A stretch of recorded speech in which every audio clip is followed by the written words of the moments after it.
Good morning all of you. आज हम अपनी हिंदी व्याकरण में पाठ 3 पढ़ेंगे, शब्द और वाक्य। शब्द, सबसे पहले हमें जानना जरूरी है कि शब्द क्या होता है। दो या दो से अधिक वर्णों के सार्थक मेल को शब्द कहते हैं। तो वर्ण क्या होता है, जैसे कि हम अपने स्टार्टिंग से ही शुरू से ही पढ़ते आए हैं ना, ऐसे लेके ज्ञानी तक हम जितने भी अक्षर पढ़े हैं हमने, ये सभी एक एक शब्द कहलाते हैं वर्ण। जैसे कि कै अलग वर्ण है, बै अलग वर्ण है, लै अलग वर्ण है। तो ये सारे अक्षर क्या हैं, हमारे वर्ण। तो वर्णों, तो इनके मेल से दो या दो से अधिक, ये दो भी हो सकते हैं, दो से अधिक भी हो सकते हैं। तो इनके मेल से, इनके सार्थक मेल से ही शब्द बनते हैं। जैसे कि यह है पतंग, तो पै अलग वर्ण है ना, तै भी अलग वर्ण है और गै भी। तो इनको मिला दिया तो क्या बन गया, पतंग। डोर, ऐसे डै को ओ रे, इनको शब्दों, इन वर्णों को मिला दिया तो ये क्या बना, डोर। जेब, मेज, लेकिन इनका एक बात जरूरी है कि सार्थक हो।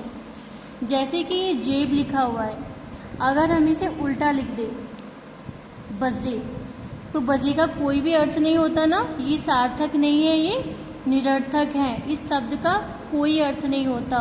अगर इसका अर्थ कुछ नहीं है तो ये शब्द नहीं कहलाएगा। जैसे कि हम कभी कभी बोल भी देते हैं, जैसे भी कभी कभी घर पे कहते हैं हमारे बड़े की भी चाय वाय ले आओ, तो चाय शब्द होता है, लेकिन जो वाय बोलते हैं उसके साथ में वो शब्द नहीं होता। ऊपर लिखे शब्द अनेक वर्णों के मेल से बने हैं। तो जो भी ये शब्द है हमारे, पतंग, डोर, मेज, जेब, ये अनेक वर्णों से बने हैं। जैसे पै, ए, ऐ, तै, ऐ, गे, ए, पतंग। तो जो ये हमारा पै होता है, ये होता है हमारा पै। ये जो हलंत आ गया ना इसमें, तो इससे ऐ को अलग कर दिया। और जो हमारा होता है पै, इसमें ऐ होता है, तो ये बना हमारा पै। डै ओ रे, डोर, मैं ए जै, मेज, जै ए बै ए, जेब। इन्हीं सभी शब्दों के निश्चित अर्थ हैं। तो इनका अर्थ है ना, पतंग भी होती है, जैसे डोर भी होती है, जेब भी होती है। तो ये सब क्या कहलाए जाएंगे, शब्द। अब इससे बाद पढ़ेंगे हम वाक्य। शब्दों के सार्थक मेल से वाक्य बनते हैं। जैसे कि हमारा वर्णों के मेल से बने शब्द और इन शब्दों के मेल से बनेगा वाक्य। सार्थक मेल का अर्थ है कि शब्दों का एक ऐसा मेल जिसका कोई अर्थ अवश्य हो। तो सार्थक का मतलब ये होता है कि कोई भी शब्द, जो भी शब्द हम बोल रहे हैं, उसका अर्थ जरूर होना चाहिए। आगे दिए गए उदाहरण से यह बात स्पष्ट हो जाएगी। जैसे कोई भी वाक्य होता है, मैं भोजन खाता हूँ। अगर हम हूँ को पहले लिख दें, खा को उसके बाद में लिखे, भोजन को उसके बाद में लिखे और मैं को लास्ट में लिख दें, तो यह वाक्य नहीं कहलाएगा, क्योंकि इसमें हूँ, खाता, भोजन में किसी को भी ये समझ में ही नहीं आएगा कि हमने क्या बोला है।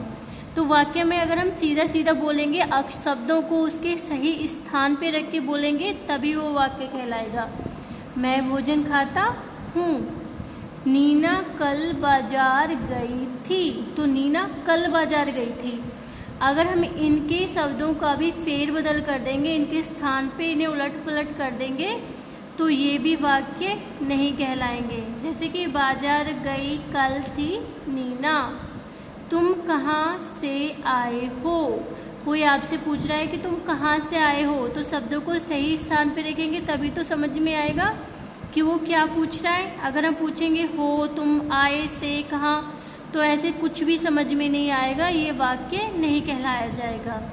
मुझे काम समाप्त करना है, तो मुझे काम समाप्त करना है, मुझे समाप्त काम करना, ये रॉन्ग है, ये गलत है, ये वाक्य नहीं कहलाया जाएगा।